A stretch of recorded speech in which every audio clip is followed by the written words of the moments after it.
안녕하십니까? 아멘. 그리스도께서 우리와 늘 함께 하십니다. 또 우리가 하나님을 믿는 그 믿음 속에 있기 때문에 하나님은 우리를 늘 이긴 자요, 또 죄 가운데서는 자유한 자라, 그렇게 성경이 말씀하신 대로 우리 삶을 그렇게 인도하십니다.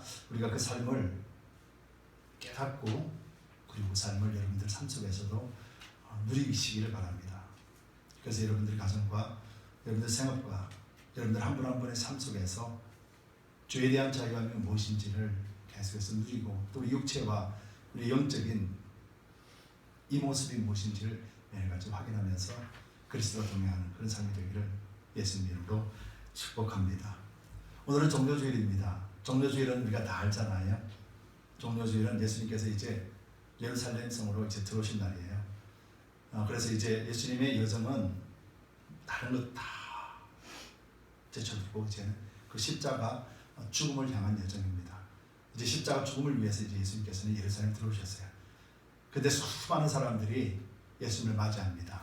호산나, 호산나 하면서 예수님을 맞이하죠. 여러분, 이 호산나라는 뜻을 여러분들 아시죠?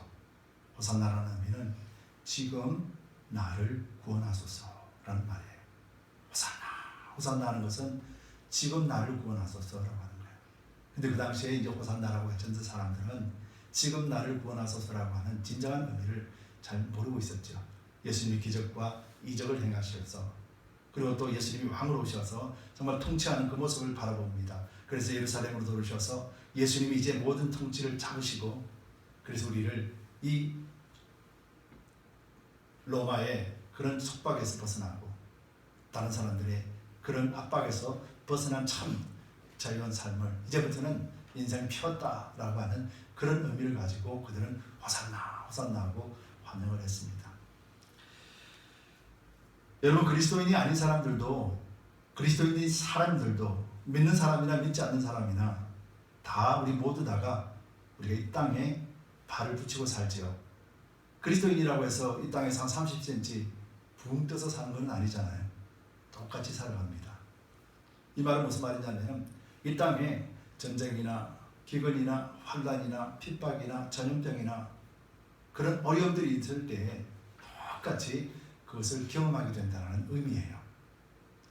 그럴 때 하나님은 특별히 그리스도인이기 때문에 병이 걸리지 않게 하고, 그리스도인이기 때문에 안 되는 사업도 잘 되게 하고, 그리스도인이기 때문에 그래서 전쟁 속에서도 하나도 다치지 않게 하고 하는 그런 기적과 이적을 말씀하시는 것이 아니라, 이 고통된 땅에서 여전히 믿지 않는 사람들과 똑같은 고통을 받으면서 살고 있는 거예요. 왜냐하면 이것이 바로 아담 이후로 죄라고 인정받고 사망이라고 선포된 세상에 살고 있기 때문에 그렇다라는 거예요. 그리스도인이 육체를 입고 있기 때문에, 그래서 육체가 벗어버리는 순간까지 우리는 이 땅에서 똑같은 고통을 겪을 수밖에 없는 것이죠.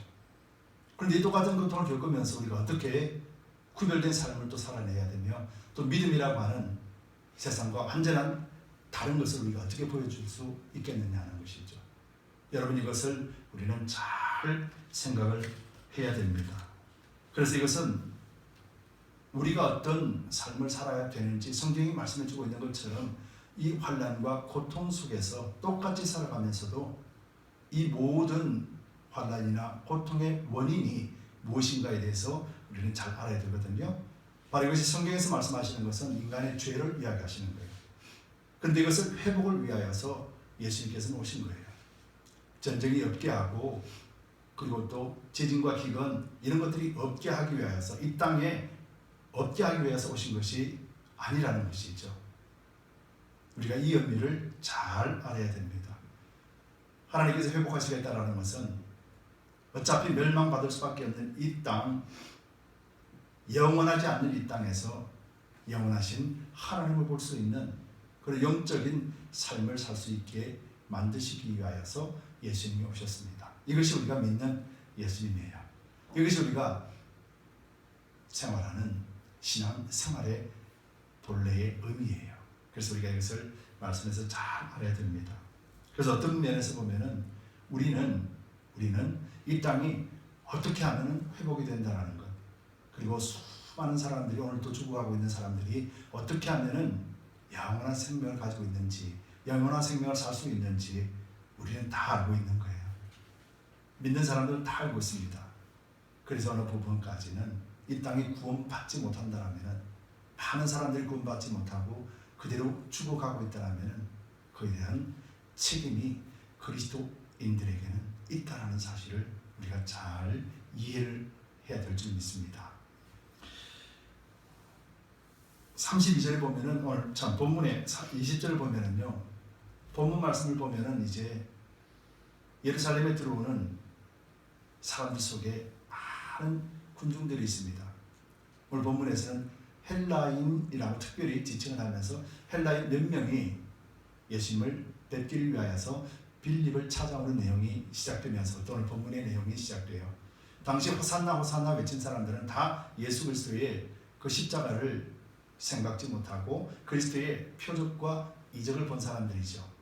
그래서 주님께서 예루살렘에 들어오시는 그 순간에 이제는 예루살렘 모든 전체가 그리스도의 놀라우신 역사로 인하여서 새롭게 변화가 되는 것을 꿈을 꾸고 있었던 사람들이었어요. 그럼에도 불구하고 예수님을 환영하는 인파무리 속에서는 이 헬라인이 있었는데, 당시 신학자들의 의견으로는 이 헬라 사람들이 유대교로 개종을 한 사람들이고, 그래서 유대인들과 같이 종교로 율법으로 가지고 있으며 하나님을 섬기려고 했던 사람이었어요. 그런 사람들이 이제 예수님이 메시아로서 예루살렘에 들어오는 것을 보면서 그들이 진심으로 예수님 앞에 나아가기를 원했습니다. 그래서 예수님을 만나기를 위해서 제자인 빌립에게 와서 말하죠. 빌립 선생이요, 우리가 예수님을 직접 한번 뵙기를 원합니다. 한번 만나게 해주세요. 그러니까 빌립이 이방 사람이고 헬라 사람이지만은 빌립이 자기가 직접 나서지 아니하고 이제 베드로의 동생인 안드레에게 먼저 찾아갑니다. 안드레에게 이렇게 말했겠죠. 형님, 저 헬라 사람이 몇 명이 와서 예수님을 뵙자고 하는데 어떻게 하면 좋을까요? 그랬더니 이 안드레가 빌립에게 말합니다. 우리가 먼저 예수님한테 한번 이야기해보자. 그래서 빌립이 안드레와 같이 예수님 앞에 찾아갑니다. 그래서 예수님 헬라 사람이 예수님을 뵙자고 하는데 어떻게 할까요? 그렇게 질문했더니 예수님이 정말 그래 들어와라 한번 만나보자가 말이 아니라 정말 이해하기 힘든 말씀을 하세요. 그 말씀이 어떤 말씀이냐면 23절에서 예수께서 대답하여 가라사대 인자의 영광을 얻을 때가 왔도다 라고 하면서 제자들도 알아듣지도 못하는 그런 말씀을 하신 것이죠. 예수님이 왜 그런 말씀을 하셨을까? 얼굴 한번 보자고 왔는데, 근데 성경의 전체적인 본문의 문맥을 잘 살펴보면은 오늘 예수님이 이제 예수님께서 인자의 영광을 얻을 때가 왔도다 라고 하는 것을 말씀을 토대로 해본다면, 헬라 사람들이 이제 예수님을 만나고 했던 것은 예수님을 환영하고 예수님께 영광을 올려드리기 위하여서, 그래서 찾아왔던 것을 우리는 유추할 수가 있는 것이에요. 그래서 그 사람이 찾아온다고 하는 말씀을 듣고 예수님께서는 이렇게 말씀하시는 거예요. 이제 인자의 영광을 얻을 때가 왔도다 라고 하면서 이제 그 이후에 말씀들을 계속 하고 있지요. 그래서 오늘 본문을 통해서 왜 예수님께서는 이런 말씀을 하셨는가? 그러면서 호산나, 지금 나를 구원하소서, 이 참된 의미가 무엇인지 예수님께서 하신 말씀 속에서 오늘 두 가지를 한번 살펴보기로 하네요. 여러분, 호산나 이 말은 지금 나를 구원하소서입니다. 우리 한번 따라합시다. 지금 나를 구원하소서. 아멘. 이것이 호산나의 의미예요. 그래서 저와 여러분들이 에브리데이 매일같이 지금 나를 구원하소서 호산나 호산나 하고 외쳐야 될 줄 믿습니다. 왜냐하면 여러분들은 이제 그 호산나의 의미를 알고 있고 그것이 성취되었기 때문에 그런 것이에요. 그래서 이 의미를 우리 오늘 말씀 속에서 한번 두 가지를 살펴볼게요. 첫 번째, 호산나, 지금 나를 구원하소서. 이 말은 어떤 말이냐면요, 죽어야 이 말이 성취가 된다는 거예요. 죽어야만이 된다는 거예요. 본문을 보면은 예수님께서 이렇게 말씀하시죠. 인자의 영광을 얻을 때가 왔도다. 그러면서 이제 24절에서 25절을 통하여서 미랄을 예를 듭니다. 한 알의 미랄이 땅에 떨어져서 죽지 아니하면 한 알 그대로 있고 죽으면 많은 열매를 맺느니라. 이렇게 말씀하시고, 그리고 자기 생명을 사랑하는 자는 잃어버릴 것이요 이 세상에서 자기 생명을 미워하는 자는 영생하도록 보존하리라 라고 이렇게 말씀을 하세요. 여러분, 이 말씀이 뭐냐면은 여러분들이 하나의 미랄이 되어져서 죽어야 됩니다. 그래야지 여러분들이 그리스도인으로서 살 수 있고, 그래야 복음이 증거되고, 그래야 본이 됩니다. 여러분, 이 말의 의미도 일부분 맞지만은 예수님이 하신 말씀은 네가 죽으라라는 말씀이 아니었었어요. 예수님께서 이 말씀을 하시는 것은 인자의 영광을 얻을 때가 왔도다 라고 합니다. 인자의 영광이라는 것은 본문에서 보면은 이제 27절에서 28절에 보면 아버지의 영광을 이야기하는 거예요. 인자의 영광을 얻을 때도 왔도다. 즉 예수님의 영광을 얻을 때가 이제 왔다라는 것은 지금 아니라는 말이죠. 헬라 사람들이 와서 주여 주님 영광 받아주시옵소서, 그러니 지금 때가 아니다, 내 때가 아니다, 내가 지금 영광 받지를 못한다, 내가 지금 영광을 받을 수 없다, 이렇게 말씀하시는 거예요. 내가 십자가에 죽고 부활하고 아버지의 뜻을 이루어주고 완전하게 이루어낼 때, 그때 아버지의 영광이 받으실 것이다. 그때 아들도 영광을 받는다, 그 말이에요. 이게. 그래서 하나님의 미랄의 땅에 들어서 죽지 않으면 안 된다, 예수님이 십자가에 죽지 않으면 안 된다 라고 말씀하시면, 예수님도 자기 육체를 부인하지 않으면 영생을 얻을 수 없다, 그렇게 말씀하시는 거예요. 여러분들 스스로가 육체를 부인하고 여러분들 스스로가 십자가에 질 수 있겠습니까? 여러분들에게 예수님께서 여러분 각자가 십자가에 죽어서 나처럼 죽으라 라고 말씀하시는가요? 성경이 그렇게 말씀하시나요? 그렇지 않습니다. 헬라인이 찾아옵니다. 주님 영광 받아 주옵소서. 아마 헬라인도 복음을 듣고 감동을 했을 것입니다. 복음을 듣고 참 하나님을 만났다, 나도 이제 구원을 받았구나 라고 하는 그런 어떤 면에서 확신을 가지고 있을지도 모르겠습니다. 이 헬라 사람들이 찾아와서 주님 영광 받아 주옵소서 라고 하니 예수님께서 아직 때가 아니다, 나는 지금 육체로서 십자가의 죽음을 앞에 두고 있는 죄인의 모습이기 때문에, 그래서 당신이 나에게 영광 받으라고 하니 이 영광은 나는 결코 받을 수가 없다는 거예요. 이 의미를 여러분들 잘 이해하시기 바랍니다. 예수님은 십자가에 지시는 것은 죄인으로서 십자가에 지시는 거예요. 하나님으로서 십자가에 지시는 것이 아닌 거예요. 그래서 죄인이기 때문에 철저하게 죄인의 모습으로서 십자가에 지셔야 되고, 철저하게 죄인의 모습으로서 내 육체를 부인해야 되기 때문에, 내 육체가 죽고 하나님 앞에 맡겨야 되기 때문에, 그래서 예수님은 이렇게 말씀을 하시는 거예요. 여러분들은 십자가에 죽는다는 의미를 뭐라고 생각하십니까?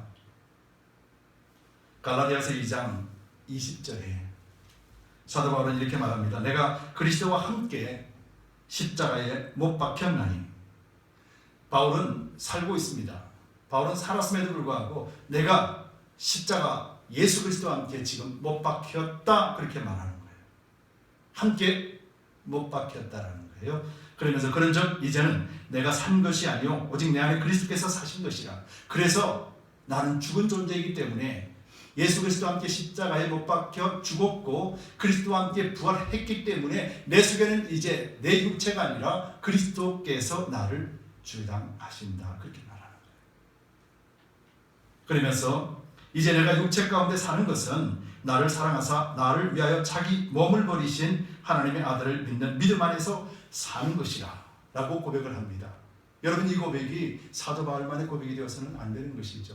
이 고백이 저의 고백이고 여러분들의 고백이 되어야 되는 것이죠. 그래서 나는 십자가에 죽고 그리스도와 함께 부활했습니다. 여러분 한번 다시 한번 따라합시다. 나는 십자가에서 그리스도와 함께 죽고 부활했습니다. 바로 이게 여러분들의 존재예요. 그래서 이제는 그래서 우리는 그리스도와 함께 사는 삶이요 그리스도인으로서의 삶을 살게 되었다라는 거예요. 비로소 영광을 받으셨다라는 거예요.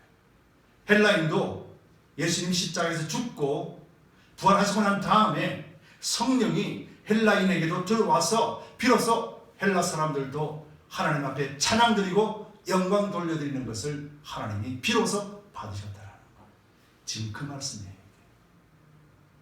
우리가 하나님을 찬송하는 이유는, 우리가 하나님을 찬양하는 이유는 종교적인 의식이 아니라 십자가에서 죽고 부활했다라는, 부활에 참여했다라는 이 기쁜 소식을 깨닫고 알고 누리는 자로서 하나님 앞에 감사하는 그런 행위가 바로 예배라는 거예요. 그래서 우리의 예배는 하나님이 어느 순간이라도 영광을 합당하게 받으시는 예배가 된다는 거예요. 그리스도의 십자가를 생각하고 우리가 부활했음을 인정하는 그 믿음으로만 오직 주님을 찬송할 수 있으며 하나님께 영광을 얻을 수 있는데, 바로 이것을 예수님께서는 이루어 주셨다라는 거예요. 그래서 빌립과 안드레가 찾아와서 말했을 때 예수님은 아직 때가 아니다 라고 말씀하신 것이죠. 아니, 내가 영광 받을 게 아니라 아버지께 영광 돌려, 그런 의미보다도 더 심오한 의미가 여기에 있었던 것이죠. 이제 내가 죽고 부활함으로 너희 속에 성령이 오시면 그때 너희가 비로소 하나님 앞에 영광을 돌려드리는데, 그때는 하나님이 받으시는 영광이 된다, 그 말이에요. 인자가 영광을 얻을 때가 왔도다. 두 가지 의미가 있습니다.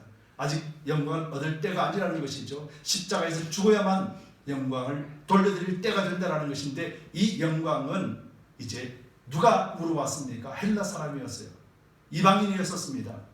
무시했고 멸시했고 하나님을 알 수도 없는 존재요, 구원받지 못하는 존재들이었습니다. 그런데 이제 헬라 사람들이 예수님을 찾아왔습니다. 복음을 듣고 예수님을 찾아왔다라는 거예요. 그래서 인자가 영광을 받는다라는 것은 이제 모든 세상의 모든 사람들이 그리스도를 믿고 하나님 앞에 영광 돌릴 수 있는 그런 시대가 왔다라는 것을 의미하는 것이죠. 그리고 두 번째로는 이제 주님이 우리와 함께 하셨으니 우리의 삶은 모든 것이 하나님 앞에 영광을 돌릴 수 있는 삶이 되었다라고 말하는 거예요. 그래서 우리가 말씀을 알고 성령을 의지하고 예수 그리스도의 가르침을 알고 사도들이 외쳤고 사도들이 행했던 모습들을 본을 삼아서 우리가 이 땅에서 살아가는 거예요. 그래서 언행을 조심하면서 하나님을 찬양하는 자로서 우리가 평소 사람들에게도 예수 믿는 모습을 보여주어야 되는 거예요. 내가 오늘 교회 가, 내가 오늘 기도해, 이것도 중요하지만은 우리가 삶을 통해서 그들에게 구별된 삶의 모습을 보여줘야 되는 것이죠. 전쟁과 기근과 핍박과 환난과 전염병과 경제적인 어려움 속에서도 우리가 늘 기뻐하고 늘 즐거워하는 모습과 늘 감사하는 모습과 늘 행복한 모습들을 보여주는 거예요. 그들이 가질 수 없는 것, 그들에게 없었던 것을 주는 것이죠. 바로 이것이 우리가 하나님 앞에 영광 돌려드리는 거예요. 바로 이것이 그리스도인으로서 이 땅에 구별된 모습을 보여주는 거예요. 그럴 때 우리 속을 통하여 우리의 착한 행실들을 통하여서 우리의 삶을 통하여서 그들이 하나님을 보게 할 것이다 라고 하신 말씀의 성취가 되는 거예요. 그래서 그리스도인들은 참아야 되는 것이고 인내해야 되는 것이고 긍휼을 베풀 줄 알아야 되는 것이고 이해를 해야 될 줄 아는 것이에요. 그래서 육체를 따라서 기분에 따라서 좌우하는 것이 아니라 말씀의 중심 속에서 내 기분이 어떠하다 할지라도 말씀이 이러하오니 내가 순종하겠습니다라고 구별된 삶을 살아내는 것이 바로 그리스도인이고, 바로 이런 삶을 살 수 있도록 십자가는 이루어 주셨고, 그래서 이런 삶을 통하여서 하나님께 찬송드리고 찬양하는 모든 행위들을 하나님 이제는 흠행하신다, 그 말씀이에요. 저 여러분들이 그런 존재라는 사실을 절대로 잊어버리시면 안 됩니다. 오늘 여기서 육체를 미워한다는 것이 뭐예요? 자기 생명을 미워한다는 것이 뭐예요? 이 말씀은 육체를 따라서 사는 육의 삶이 아니라는 것이에요. 영생을 사랑한다는 것이 뭐예요? 하나님의 말씀을 믿고 끝까지 그 믿음을 지키고 살아가는 것을 의미하는 거예요. 예수께서 바로 그것을 우리에게 본을 보여주셨어요. 그래서 두 번째로 호산나, 그리스도와 함께 우리는 그것이 완성이 됩니다마는 호산나가 계속해서 완성이 되려면 이제 두 번째로는 주님과 함께 가야 되는 거예요.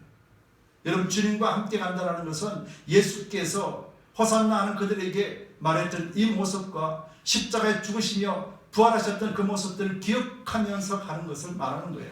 주님께서 가신 그 길을 나도 가겠다라는 거예요. 그래서 오늘 본문 속에서 이렇게 말씀하시죠. 사람이 나를 섬기려면 나를 따르 나 있는 곳에 나를 섬기는 자도 거기 있으리니 사람이 나를 섬기면 내 아버지께서 저를 귀히 여기시리라. 그렇게 말씀하시고 27절에 지금 내 마음이 민망하니 무슨 말을 하리요? 라고 하는 거예요. 심히 괴롭다라는 거예요. 어떤 면에서 괴로워요? 이제 십자가에 죽으셔야 하기 때문에 육체로서는 심히 괴롭다라는 거예요. 그런데 뭐라고 말씀하십니까? 아버지여, 나를 구원하여 이때를 면하게 하여 주옵소서. 그러나 내가 이를 위하여 이때에 왔나이다.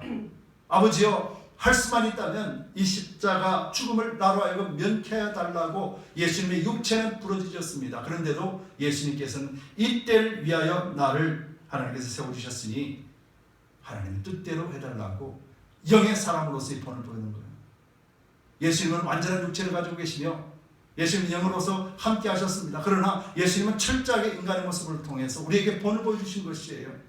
나는 살고 싶습니다. 그러나 이때를 위해서 하나님은 예비하셨습니다. 그러니 하나님의 뜻을 내가 따르게 싸우니 하나님 뜻대로 해 주옵소서 라고 말씀하시는 것이죠. 산상수훈을 통해서 말씀해 주셨고, 그리고 또 마지막 골고다에서 기도하실 때 그 모습도 마찬가지였던 것이죠. 예수님께서는 인간의 연약함도 가지고 계셨고, 그리고 그 예수님의 연약함이 하나님의 말씀으로서 철저하게 이겨나갔던 모습들을 우리에게 보여주신 것이죠. 이것이 그리스도와 함께 사는 저와 여러분들의 모습이 되어야 된다는 것이죠. 여러분, 우리의 주인은 누군가요? 우리는 하나님 나의 주인 되십니다. 교회 주인은 누군가요? 하나님이 교회 주인 되십니다 하면서 실제적으로는 내가 주인이고 교회는 사람이 주인입니다. 직분자가 주인이고 돈 많은 사람이 주인이고 지식이 많은 사람이 주인입니다. 하나님의 말씀과 하나님은 저 멀리 던져버렸습니다. 이것이 오늘 우리의 모습이라는 것이죠. 근데 예수님께서는 이 십자가를 통하여서 우리의 것을 완전하게 회복시켜 주시면서 예수님께서 스스로가 그것을 본으로 보여주셨습니다. 여러분, 저와 여러분들이 어떤 삶을 살아야 될까요? 28절에서 이렇게 말합니다. 아버지여, 아버지의 이름을 영광스럽게 하옵소서라고 기도했더니 하나님께서는 이렇게 말씀하십니다. 하늘에서 소리가 나서 가로되 내가 이미 영광스럽게 하였고 또다시 영광스럽게 하리라 하신대. 내가 이미 영광스럽게 했다라고 말합니다. 이 영광이 뭐겠습니까? 예수님을 십자가에 못 박아 죽음을 말미암아서 모든 만민들이 구원을 얻을 수 있는 하나님의 뜻이 실현되었기 때문에, 그래서 하나님은 영광을 받으신 것이에요. 그래서 내가 이미 영광스럽게 하였다라는 것이에요. 예수님의 죽음이 하나님의 영광이라고 합니다. 예수님의 죽음이 모든 사람들의 구원의 길을 열어주시고 모든 사람들에게 죄 사함을 주시는 하나님의 능력이 실현되었기 때문에, 그래서 하나님이 영광을 받으시는 거예요. 그리고는 또다시 영광스럽게 하리라 하시는 거예요. 에베소서에 나와 있는 말씀처럼 예수님이 십자가에 죽으시고 완전하게 인간으로서 사망 선고를 받고 난 뒤에 하나님의 그 권능이 그를 일으켜 세우시면서 부활을 시켜주셨던 것이에요. 예수님이 스스로 부활하신 것이 아니라 완전한 인간으로서 죄로서 완전하게 죽었습니다. 사망 선고가 선포되었습니다. 3일 지났습니다. 완전하게 죽은 그 시체, 그 바디를 하나님의 그 권능이 일으켜 세웠다. 사망의 권세에서 이제 완전한 자유자가 되게 하셨다라는 거예요. 누가요? 하나님이 그렇게 하십니다. 하나님이 또다시 영광스럽게 하리라 말씀하셨잖아요. 저와 여러분들은 어떤 자입니까? 하나님이 또다시 영광스럽게 하리라 하신 말씀이 실현된 사람들이라는 거예요. 그래서 이제 우리는 육체 옷을 입고 있어도 영적으로는 하나님 앞에 완전하게 구원받은 존재이기 때문에, 그래서 죄의 종이 아니라 이제는 하나님의 아들의 나라에 옮김바 되었기 때문에 하나님만을 전적으로 찬송할 수 있으며 하나님의 말씀을 듣고 깨닫고 누리는 삶을 살 수 있는 그런 축복된 존재가 되었다는 거예요. 그런데 여러분, 지금 삶이 그런 삶을 살고 있는가 하는 것이죠. 무엇 때문에 예수님의 십자가 완전하게 이루어주신 이 구원을 지금 우리는 왜 누리지 못하고 살아가는가 하는 것이죠. 하나님입니다. 우리의 인도자는 하나님이 되셔야만이 비로소 누릴 수 있는 것이죠. 여러분, 지금은 우리가 영적인 전쟁이라고 말하잖아요. 예수님이 오시기 전부터 영적인 전쟁이었었어요. 그래서 성경은 계속해서 영적인 전쟁을 말씀을 합니다. 영적인 전쟁에서 우리가 누구를 의지해야 될 것인가를 우리는 잘 살펴야 될 것입니다.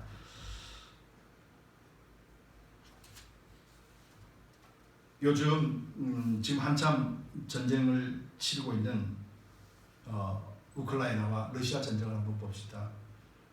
러시아가 침략했습니다. 일방적인 공격입니다. 그리고 그 전에 사전에 미리 예고를 했습니다. 선포했습니다. 너희는 내 말을 들으라. 항복하라. 너희 주권을 다 포기하고 러시아의 속국이 되어서 우리의 보호를 받아라. 구약 성경에서 많이 보던 장면이죠. 근데 우크라이나 대통령이었던 블로드미트 젤렌스키, 블라디미르 젤렌스키라는 사람, 이 사람은 코미디언이었다고 합니다. 근데 이 사람이 어떻게 결정을 했습니까? 이 사람의 결정은 그래요? 그렇습니까? 그럼 그렇게 할게요. 우리 좀 살려주시고 우리를 좀 보호해주세요. 그렇게 하지 않았습니다. 이 대통령은 이렇게 결단했습니다. 우리는 우리나라의 주권을 지키겠다. 어느 누구도 우리나라의 주권을 훔쳐갈 수는 없을 것이다. 그래서 우리는 완전한 독립국가로서 완전한 자립을 우리는 할 것이다 라고 하면서 푸틴의 명령을 묵살시켜버렸습니다. 그러면서 국민들에게 싸울 것이다 라고 말했습니다. 여러분, 이 선택은 굉장히 위험한 선택이지요. 어쩌면 나라 전체가 사라져버리고 마는 그런 선택입니다. 그리고 전쟁이 일어나면은 지금 보고 계시듯이 모든 것이 다 파괴되어 버립니다. 한 나라의 지도자가 이런 결정을 했습니다. 사람들은 두려움을 떨 수밖에 없고 가진 걸 다 잃어버릴 수밖에 없고 다 피폐되고 폭격으로 인해서 망할 수밖에 없다는 것이 눈에 보입니다. 그런데 대통령은 이렇게 선포하신 것이죠. 결코 우리는 부정에 그리고 또 악한 세력들에게 우리는 굴복하지 않을 것이다 라고 하는 그런 선포를 했을 때 국민들은 불안에 떨었지만 그래서 피난을 가고 한 과정에서도 다시 국민들은 되새기게 된 거예요. 그래서 한 사람씩 전쟁에 참여할 수 있는 사람들은 창원에서 그 전쟁을 참여하고 해외에 사는 사람들까지도 자식들을 내버려 두고 나라를 위해서 속속들이 우크라이나를 들어왔습니다. 그래서 죽어갔습니다. 그 전쟁을 위해서 죽어갔습니다. 그랬더니 이제 세계 곳곳에서 사람들이 그 전쟁을 참여해서 우크라이나를 돕겠다라고 그런 일들이 벌어지게 되었죠. 여러분, 이 대통령의 선택이 잘 되었을까요? 잘못되었을까요? 우리는 무엇으로 기준으로 우리는 이것을 정할까요? 피폐되어 가고 완전히 파괴되어 버리가는 그런 결정을 했음에도 불구하고 국민들은 그를 지지했습니다. 무엇 때문에 그럴까요? 여러분, 오늘 여기서 우리 교회의 영적 리더십에 대해서 우리는 이것을 큰 교훈으로 받게 되는 것이죠. 여러분이 영적 전쟁이라면 교회의 리더자들은 과연 무엇을 선택을 해야 될까요? 악에 맞서서 싸우려면 무엇을 선포하고 무엇을 선택해야 될까요? 우리 삶의 불편과 우리 삶에서 사라져버리는 것들을 위해서 살아가야 될까요? 그리스도의 말씀 외에는 교회는 그리스도의 주인이 아니면 교회 존재의 가치가 없다라는 것을 외치고 선포했을 때 성도는 과연 무엇을 선택을 할까요? 여러분, 우크라이나는 국민들이 수동적으로 움직이지 않았습니다. 대통령이 제발 함께 전쟁에 참여해 주세요. 제발 도망가지 말고 함께 참여해 주세요. 사정하지 않았습니다. 우리는 우리의 주권을 지키고 우리 자립을 지키고 우리 자유를 지킬 것이다 선포했습니다. 백성들이 선택했습니다. 백성들이 능동적으로 움직였습니다. 여러분, 교회 리더자는 무엇을 선포하는 자입니까? 목사나 장로나 직분자들은 무엇하는 사람들입니까? 성경에서는 이들을 하나님의 청직이라 말합니다. 주인이 하나님이고 예수님이 주인 되시기 때문에 그래서 주님이 말씀하신 말씀대로 순종하며 가는 것이 목사요, 장로요, 직분자요, 그리스도인이라 그렇게 말합니다. 여러분, 수동적인 신앙생활은 하나님의 은혜를 경험할 수 없습니다. 가라면 가고 목사나 장로나 교회 행정적인 모든 일들 속에 하라면 하고 말 없으면 하지 않고 하지 말라 그러는 것도 없고 그렇게 신앙생활하면은 얻어지는 게 하나도 없다는 것이에요. 여러분, 우리는 수동적인 신앙생활에서는 하나님의 은혜를 경험할 수가 없습니다. 여러분, 이 시대에 과연 우리에게 뭐가 필요할까요? 우리에게는 뭐가 필요한가요? 예수님의 십자가 그들은 호산나 호산나 했지만은 우리가 알다시피 며칠이 못 가서 십자가에 못 박아 죽으라고 외쳤습니다. 호산나 호산나 나를 지금 구원하여 주옵소서라고 외쳤는데 그들이 왜 십자가에 예수를 못 박으라고 그랬을까요? 예수님의 길은 그들이 원하는 길이 아니었기 때문이에요. 예수님의 길은 그들이 건물을 짓고 그 나라 속에서 안전하게 살면서 호의호식하며 살며 간섭받지 않고 사는 그런 삶이 아니었기 때문이에요. 예수님은 그들의 죄악 속에서 멸망받을 수밖에 없는 그것을 구원하시기 위하여서 영원한 생명을 주시고 이 제한적인 세상 속에서 삶이 다가 아니라는 것을 보여주시면서 하나님의 뜻을 준행했고 그 뜻을 준행함으로 말미암아 우리에게 구원의 길을 제시해 주셨습니다. 하나님의 미랄이 땅에 떨어져 죽지 아니하면 그 열매를 맺을 수 없다라고 말씀하셨습니다. 그런데 이들은 땅에 떨어질 마음의 자세가 없습니다. 땅에 떨어져서 썩어야 된다는 것 원치 않습니다. 다른 나무에 걸려있는 열매를 그저 따먹기를 원했던 마음이었습니다. 그래서 예수님의 십자가는 그들이 결코 받을 수가 없는 것이었습니다. 그래서 호산나 호산나 지금 나를 구원하소서 그렇게 외쳤던 그 함성들은 불과 며칠이 못 돼서 십자가에 못 박아 죽여라 라고 하는 저주의 말로 바뀌어버린 것이죠. 그런데 오늘 우리는 호산나 나를 구원하여 주옵소서 하나님이 완전하게 구원해 주심을 알고 있습니다. 그리고 매 순간순간마다 신앙으로서 이겨야 되는 방법도 알고 있습니다. 그리고 예수님만이 나의 주인 되십니다. 인정할 수 있는, 고백할 수 있는 그런 신앙의 고백도 가지고 있습니다. 그런데 예수님의 십자가를 부인하고 있지는 않은가 우리는 잘 생각해야 된다는 것이죠. 여러분, 믿음과 우리의 삶은 무엇으로 하나님 앞에 바쳐드리고 올려드릴까요? 하나님이 무엇을 기뻐하실까요? 내가 영광을 받았고 또 내가 영광스럽게 하리라 하신 말씀, 예수 그리스도의 십자가의 죽으심으로 인하여서 영광을 받으셨고 예수 그리스도의 부활하심으로 말미암아 모든 만민들이 구원받는 그 길을 열어놓으시면서 내가 또 영광스럽게 하리라 하신 말씀, 예수 그리스도께서 부활하시고 승천하시고 정복하시고 모든 세상의 죄들을 발하여 두시면서 이제 교회 머리로 오셨고 교회가 하나님께서 창조하시고 탄생시켜 주시면서 이 땅에 그리스도의 복음을 전파할 수 있는 전진 기지로 교회로 삼아 주셨습니다. 전진 기지입니다.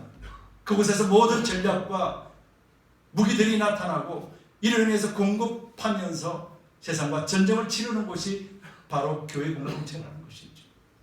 그런데 이곳에서 그리스도가 주인 되지 않는다면 우리는 어째 이길 수가 있겠는가 하는 것이죠. 예수님은 이것을 위해서 오셨습니다. 그래서 우리의 믿음은 하나님만 전적으로 의지하고 말씀만 전적으로 의지하는 그런 영적인 삶 속에서 우리의 육체를 차서 복종시키는 그런 능동적이고 그리고 단호한 결단만이 우리가 우리의 믿음을 지켜낼 수 있는 것이에요. 그럴 때만이 우리가 우리의 착한 행실들로 나타나게 되는 거예요. 원망하지 않고 불평하지 않으며 하나님 앞에 감사와 찬송이 넘쳐나며 사람들에게 오해가 아니라 이해로서 그들을 품어주며 안아줄 수 있는 그런 여유로운 삶과 그리고 함께 기도해주며 중보할 수 있는 그런 자가 되는 것이죠. 이것이 우리가 십자가를 지는 것이에요. 이것이 우리가 예수 그리스도를 따라가는 것이고 이러한 삶이 곧 예수와 함께하는 삶일 것이에요.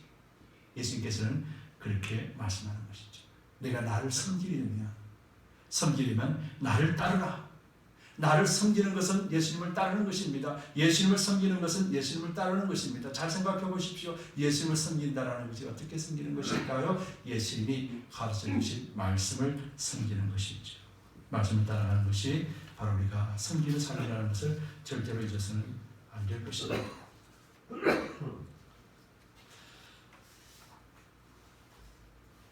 여러분, 바리새인들과 서기관들과 대제사장들은 예수님을 외면했습니다. 그들은 예수님이 가르침이 저들에게는 맞지 않기 때문에요. 그들이 누리고 있는 그런 기득권, 그들이 가지고 있는 그런 것들은 예수님으로 인하여서는 절대로 알 수 없고 또 누릴 수가 없기 때문에 그렇습니다. 여러분, 우리가 이제 마지막 시대를 살고 있습니다. 우리가 이것을 잘 기억하면서 하나님 말씀만 철저하게 의지합시다.